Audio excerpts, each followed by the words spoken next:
Gracias. Muchísimas gracias, Luisa, por tu cariñosa presentación.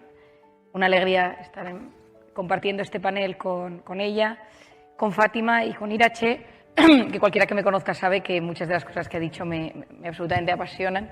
Y iba apuntando cosas, me encanta aprender, me encanta luego volverle a dar una vuelta a lo que he escuchado, y las dos habéis puesto, yo creo que el tema en el foco ahora mismo, ¿no? Que hay un problema en salud mental. A mí me asusta lo que está sucediendo. Como psiquiatra, los psiquiatras en España y en el primer mundo estamos absolutamente desbordados y no llegamos. Hay tremendas listas de espera y no se puede hacer más. Y por primera vez en muchos años ni siquiera se puede atender lo grave. Es decir, lo grave, lo urgente, las emergencias en salud mental, que están siendo desde los intentos de suicidio a gente completamente desestabilizada, con ataques de ansiedad, con problemas severos de comportamiento, está siendo complicado de gestionar y hacer los seguimientos adecuados. Yo llevo muchísimos años, yo creo que desde la carrera, que se lo contaba a mis amigas, hablando de la prevención en salud mental. Se hace prevención, cáncer de próstata, cáncer de colon, cáncer de mama, pero incluso melanomas, no se hace prevención en salud mental. Y cuando yo terminé la carrera, decidí que una de las cosas que yo haría a lo largo de mi vida sería hablar de salud mental en modo preventivo. Es decir, ya que a lo largo de la vida la probabilidad de que cada uno de nosotros tengamos algo, depresión, ansiedad, insomnio o cosas más graves, la probabilidad es muy alta. Si tenemos las herramientas necesarias para hacer frente a lo que nos llegue, las probabilidades de que tengamos esos problemas serán menores y, sobre todo, podremos superarlo mucho mejor. En esa prevención, lo primero que tengo es que la gente conozca. Uno, que conozca cómo funcionamos, y dos, que se conozca. Entonces, me habréis escuchado probablemente el cortisol, y espero que todo el mundo sepa lo que es, cortisol, la oxitocina y cosas del cerebro, inflamación, intestino, que ahora le dedicaré un pequeño apartado. Es decir, cómo funciona nuestro cuerpo y cómo soy yo de forma de ser y cómo me afecta a mí el estado de alerta y en quién me convierto, a nivel físico y psicológico. Si yo soy sensible ante factores de estrés, me convierto en alguien vulnerable y quizá tenga una dermatitis y ataques de ansiedad. Pero si yo me paso toda la vida yendo a un neurólogo para que me dé pastillas para la migraña, o al digestivo porque te parece que tengo algo de reflujo, pero que parece que es gastritis, pero que parece que es colitis, pero que no sabemos bien lo que es, y luego encima tengo problemas de insomnio y tomo pastillas para dormir, tengo un batiburrillo de medicación y nadie me mira como un todo. Esto que hablaba Luisa, que me parece tan importante, que es mirar al que tienes delante como un todo. No ves un síntoma, ves una persona que tiene una historia, una biografía, y eso requiere que los médicos, los enfermeros, los que nos dedicamos al cuidado, los terapeutas, los psicólogos, vayamos un paso más allá. Es decir, es mucho más sencillo a nivel emocional preguntar si te duele la garganta y darte un ibuprofeno que preguntarte qué te está pasando en casa en los últimos meses. ¿Por qué? Porque eso requiere abrir el corazón y que de repente te empapes de la emoción del de enfrente y te abrumes. Y los sanitarios, post-COVID, estamos exhaustos. Es decir, hemos visto tales dramas, hemos escuchado tales historias, que ha llegado a un punto de saturación, y por eso lo fácil es medicar para el sistema nervioso central, como decía Irache. Y lo difícil es parar, frenar, hacer introspección, cómo estoy, quién soy, qué me sucede, y tomar una decisión. Quería contarte una cosa, Irache, que tú no debes saber. Cuando yo hacía la interconsulta en el hospital, me encantaba la interconsulta. Es una de las si trabajara otra vez en el hospital probablemente pediría la interconsulta, que es cuando vas viendo pacientes no psiquiátricos que tienen síntomas psiquiátricos. Pues un paciente en digestivo, en traumatología, en cardiología. Y a mí eso me encantaba porque vas a la medicina y ves pues lo que les pasa. Y a mí me sorprendía muchísimo, ya te estoy hablando hace 10, 15 años, que muchísimos pacientes de digestivo tenían síntomas psicológicos, y muchos pacientes de los ingresados en psiquiatría o en consulta tenían sus síntomas, pues que si reflujo, que si colitis ulcerosa, que si, perdonadme, estaba perfectamente bien, que si colon irritable o Helicobacter pylori. Y yo empecé a preguntarme que había esa conexión, que existía ahí dentro. Esto ya hace muchos años, yo era residente, y en una conferencia, cuando yo empezaba a dar conferencias, lo dije, yo estoy muy interesada en ver qué está pasando. Entonces me llamaron de un instituto de investigaciones y me dijeron que si yo estaba dispuesta a hacer un estudio del eje intestino-cerebro. Esto ya es hace tiempo.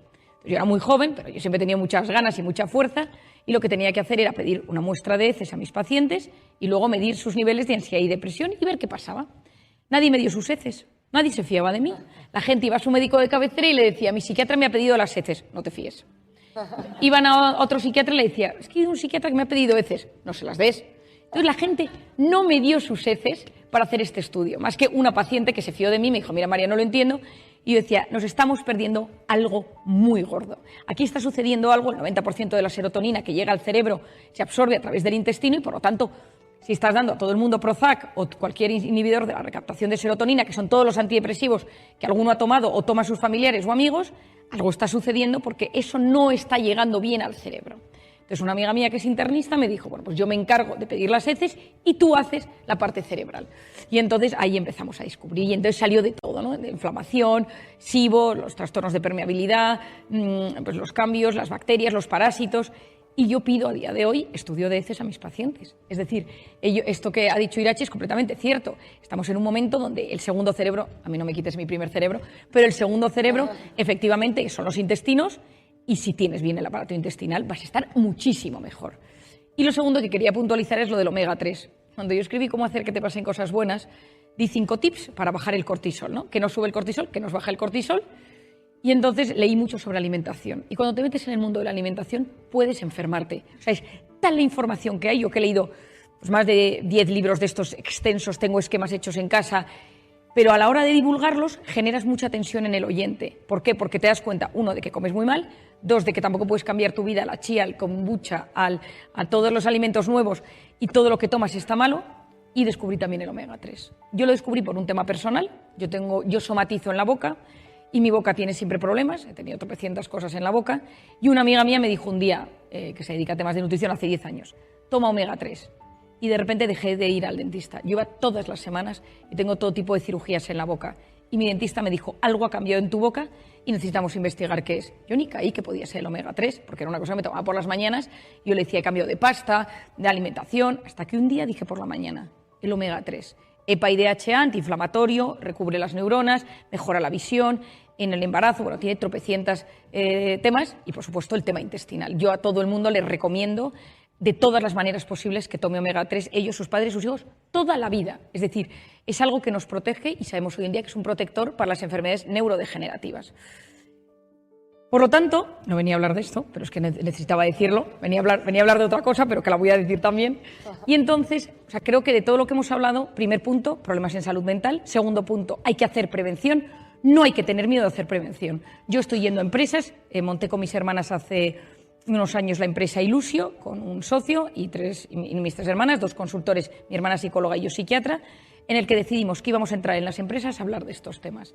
Porque igual que voy a los colegios, igual que voy a las universidades, pues ¿por qué no ir a la empresa y que la gente te escuche y que se tengan protocolos para saber qué es ansiedad, qué es salir de la zona de confort, qué es somatizar y cómo mejorar eso desde un sitio al que le dedicas muchas horas de tu día? Y el cuarto tema que me parece absolutamente fundamental es el tema de la mujer. Yo os voy a contar una cosa que la he dicho alguna vez y quizá alguno la haya oído. Es que yo antes de casarme daba unas sesiones preciosas de 3 horas sobre la conciliación. Unas diapositivas, una tal...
Me casé, tuve mi primer hijo, no las he vuelto a dar.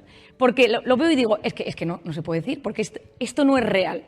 La mujer nos hemos metido en el campo profesional, está fenomenal, es maravilloso. Ahora, a mí, personalmente, y hablo con muchísimas mujeres a lo largo del día, de la semana y del mes, es complicadísimo. ¿Por qué? Porque por nuestra forma de ser y por la forma en que gestionamos las cosas, la mujer nunca desconecta. El hombre, eso sería otra charla de otro día, pero las diferencias del hombre y la mujer, pero el hombre se focaliza en los aspectos y hace muchas menos asociaciones. Nosotros salimos de casa, yo he salido de casa con un hijo enfermo y yo tengo a mi hijo enfermo en la cabeza y sin parar, y mi marido probablemente está trabajando y se acordará en algún momento del día, pero hasta ahí yo no pararé hasta saber por qué lo tiene o cómo lo tiene o dónde lo llevamos. Es decir, la mujer en los diferentes aspectos de su vida, sea cuando hace deporte, cuando se cuida, cuando cuida a sus hijos, a sus padres, trabaja, se forma, va a la universidad, hace un máster, me da igual, o sea, plancha en casa, pone lavadoras, tiene temas en la cabeza. No he terminado esto, tengo que mandar un correo, tengo que hacer esto para mi hijo. Es decir, llevamos tanta carga encima y por nuestra neurobiología y nuestra psicología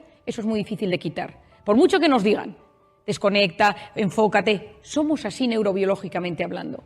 Pero lo que esto nos tiene que llevar es a saber que si luchamos por ser perfectas en todo lo que hacemos, nos enfermamos. Para mí es la clave. Os lo resumiría hoy en esto. La mujer del siglo XXI es una mujer que busca ser perfecta en todos los ámbitos de su vida. Físicamente, hacer deporte, alimentación, tener la casa impecable, o los niños, o cuidar a los padres, o formarse, o en el trabajo, cada uno en el ámbito que tenga. Y yo lo que suelo hacerle a las mujeres que trato, les hago un esquema y les digo, de 0 a 10, a nivel profesional, a nivel pareja, a nivel padres, a nivel hijos, a nivel social, a nivel cultural, a nivel físico, cómo te cuidas, a nivel deporte, a nivel económico, y decir de 0 a 10 qué nota te puntúas y en qué nota te gustaría estar. Y mi recomendación siempre es no bajes de 5 en los principales aspectos de la vida, y si alguna vez tienes que bajar de 5 en el cuidado de tus hijos, porque tienes un tema gordísimo en el trabajo, que seas consciente de ello y que tengas la capacidad de hacerlo limitado en el tiempo. Y que no luches contra los imposibles. Si estás cerrando un tema importante en tu trabajo, probablemente tu familia se resienta. Con conciencia de ello y sabiendo que dura lo que dura. Pero no pretendiendo llegar a todo de la mejor manera posible, porque eso nos mete en modo alerta, en modo cortisol, en modo sistema nervioso simpático, y ahí empiezan todas las cosas que conocemos. Ansiedad, irritabilidad, fallos de memoria, fallos de concentración, tristeza. Y, por otro lado, empezamos a somatizar. Y hay que aprender a renunciar. Es que la vida está en aprender a renunciar. Y habrá momentos de la vida en que dediquemos más a la formación, momentos de la vida en que dediquemos más a lo social, y tenemos que salir con libertad del FOMO, del fear of missing out, del miedo a perdérmelo todo. Porque hay que estar, porque hay que ir, porque no hay que perderse esto, porque fulanito... No podemos estar en todas las cosas. Ni con las mujeres tenemos esa necesidad de no perdernos las cosas que son tendencia, que son moda, o que por nuestra ultra exigencia, porque la mujer del siglo XXI ha sido criada en una ultra exigencia por de donde venimos, y a mí mi finalidad, como decía...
También Irache, es una fase de transición. Es decir, que nosotros a la siguiente generación les enseñemos a vivir mejor. No puede ser que en el siglo XXI, con todo lo que tenemos al alcance de la mano, de todo tipo, clase y condición, los servicios médicos, y ya no digo los psicológicos, estén sobresaturados. Creo que tenemos que crear una generación con mucha más conciencia. Me preocupan, los datos que han dicho son reales. Los intentos de suicidio en adolescentes post-pandemia están siendo terribles. No hay camas en los hospitales para adolescentes. Los psicólogos y psiquiatras de niños y adolescentes, yo colaboro con varios, no dan abasto. y en un mundo donde ellos lo tienen todo, claramente hay un problema. Y es, en mi opinión, y un minuto, me callo, el tema de la gratificación instantánea. Es decir, el cerebro funciona bien cuando sabe esperar y cuando sabe esperar la recompensa. Me da igual que sea a nivel comida, a nivel sexual, a nivel de esperar a ver el siguiente capítulo de una temporada que a uno le encanta y lo disfruta. La capacidad de esperar la recompensa nos hace dueños de nosotros mismos, gestionamos nuestras emociones, todo está aquí en la corteza prefrontal, la gestión de uno mismo, la capacidad de enfrentarnos a los retos y resolverlos. Si nos educamos y nos criamos con esa gratificación instantánea constante, no tenemos voluntad, no sabemos esperar la recompensa y llega la frustración. Y eso inunda en este mundo que está sucediendo, que las cosas no son como las esperamos, la gente nos falla, los chicos no nos hacen caso, o las chicas no nos hacen caso, nos hacemos gorditos, nos cambia la voz, y en ese momento de transición y de cambio, que es la adolescencia y la juventud, en un mundo donde es difícil encontrar trabajo y encontrar tu lugar, y donde quieres que haya una persona en el trabajo que te esté constantemente reafirmando que lo estás haciendo bien, porque te has criado en esa especie de bola donde necesitas constantemente, lo decía también Fátima, pues ese apoyo, que yo entiendo que es fundamental y que tiene que haber líderes que tengan inteligencia emocional, pero no es un colegio, no son niños pequeños. Entonces yo busco, el otro día me decía, con mucha gracia una amiga, me decía, Marian, yo creo que el tema de la pantalla deberías de dejar de hablar de ello porque no tienes futuro. Y le digo, más que nunca tengo que tratarlo, porque el que sepa gestionar su pantalla, adultos y niños, sabemos gestionar el aburrimiento y el estrés. Cogemos el teléfono ante el aburrimiento, una charla te aburre, una persona habla y te aburre, estás en un restaurante y te aburres, coges el teléfono. Y ante el estrés, me enfado con mi marido, me enfado con mi hijo, me enfado con mi jefe, y tu cerebro te pide el teléfono. ¿Por qué? Porque está diseñado para aliviar. Esto no es una coincidencia. Los cofundadores de Facebook y todos los magnates de Silicon Valley saben que esto se diseñó para ser así. Y las mujeres, si nos damos cuenta, llega la noche y te metes en Instagram a no pensar en nada y a ver la superficialidad, una sensación de alivio después de toda la carga del día. Esto nos pasa muchísimo, pero eso nos lleva a no saber gestionar el aburrimiento. El aburrimiento es la cuna de la creatividad. Nadie ha descubierto nada importante en un momento de hiperestimulación. Y lo segundo, no sabes gestionar el estrés. Y si no sabes gestionar el estrés, vas mal en el siglo XXI. Por lo tanto, yo terminaría diciendo, 1, prevención en salud mental. Estos foros, Caixa Forum, que siempre hace temas maravillosos, lo agradezco enormemente. Todos los foros que podamos hablar de estos temas para que la gente tenga cada vez más conciencia. Si tú haces prevención, mucha más gente sabrá gestionar esto cuando lo lleve. 2, que la mujer del siglo XXI es una mujer que, en mi opinión, cada vez se acerca más en los países del primer mundo a eso que buscamos, que es encontrar pues, un trabajo y un salario adecuado. 3, añado, mi impresión es que el problema de la mujer del siglo XXI en el primer mundo es la mujer que quiere ser madre. Eso es lo complicado. Cuando quieres tener hijos, cuando tienes hijos, cuando has dedicado un tiempo a los hijos y te quieres readaptar al mundo laboral, eso hay que trabajarlo, porque la mujer que quiere ser madre coincide en los años de ser madre con los mejores años para dar el boom en tu carrera profesional. No te vas a poner, puedes hacerlo a los 65, pero lo normal es que lo hagas entre los 25 y los 45, y son los años donde la naturaleza quiere que seamos madres, y por lo tanto ser conscientes de esto, que a veces habrá que renunciar, y que la renuncia, yo lo he tenido que hacer muchísimas veces. La gente me dice, haces todo, ¿qué va? Yo renuncio muchísimo por mi vida familiar, una barbaridad, y creo que mi don es que mi padre me enseñó y mi madre me enseñaron a renunciar. Y cosas que llegan, que me encantaría hacer, sobre todo a nivel de viajes, mis padres, mi marido, me dicen, hay que renunciar. Y es la manera en la que en los años de los hijos puedes estar ahí como madre. Muchísimas gracias por este panel tan precioso, gracias por estar aquí y espero que esto os siga ayudando a encontraros y encontrar el equilibrio que necesitáis. Muchas gracias.